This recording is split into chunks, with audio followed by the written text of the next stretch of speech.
ना चली किसान आंदोलन की धार, ना दिखा लखीमपुर खीरी कांड का असर। नमस्कार, मेरा नाम है अभिनव रस्तोगी और आप देख रहे हैं द लीडर हिंदी। जी हां, यूपी में एक बार फिर से मोदी और योगी की आंधी चली। इसमें विपक्षी दलों समेत सभी तमाम मुद्दे जो थे वो चुनावी जमीन से ही उखड़ गए। ना तो एक साल तक चले सबसे बड़े किसान आंदोलन की धार चली और ना ही चुनाव से चंद महीने पहले यूपी की सियासत में उबाल लाने वाले लखीमपुर खीरी कांड का कोई असर दिखाई दिया। किसान आंदोलन का केंद्र रहे पश्चिमी यूपी में बीजेपी ने 58 में से 46 सीटें तो लखीमपुर की सभी 8 सीटें जीतकर चौंका दिया लोगों को। पहले बात करते हैं किसान आंदोलन की, जिसे बीजेपी के लिए एक बड़ी चुनौती माना जा रहा था।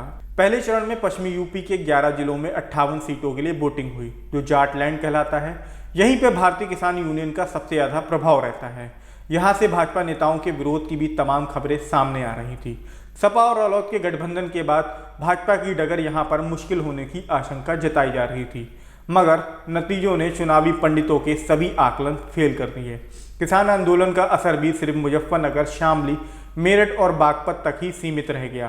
पहले चरण की 58 सीटों में से बीजेपी ने 46 सीटें जीत ली, जबकि सपा गठबंधन को महज 12 सीटें मिली। सबसे ज़्यादा चौंकाने वाली बात यह है कि भारतीय किसान यूनियन की राजधानी मुजफ्फरनगर के सिसौली में भी बीजेपी को जमकर वोट मिले हैं। सिसौली में रालोद के प्रत्याशी राजपाल बलियान को 3400 तो भाजपा के उमेश मलिक को 3171 वोट मिले। आपको बता दें कि सिसौली भाकयू अध्यक्ष चौधरी नरेश टिकैत और प्रवक्ता राकेश टिकैत का गाँव है। मतदान के दिन राकेश टिकैत ने कहा था कि भाजपा के वोट को ले गई है, लेकिन उनके गांव में सिर्फ 229 वोटों का ही अंतर दिखाई दिया। अब बात यूपी चुनाव से पहले सियासत को हिलाकर रख देने वाले लखीमपुर खीरी कांड की। पिछले 3 अक्टूबर को निघासन के तिकोनिया गांव में किसानों के प्रदर्शन के दौरान हिंसा हुई थी। इसमें 4 किसानों समेत 8 लोगों की मौत हो गई थी। केंद्रीय गृह राज्य मंत्री और लखीमपुर से सांसद अजय मिश्रा का बेटा आशीष इसका मुख्य अभियुक्त है। इसे लेकर किसानों में जबरदस्त नाराजगी थी और माना जा रहा था कि बीजेपी को चुनाव में इसका खामियाजा भुगतना पड़ सकता है।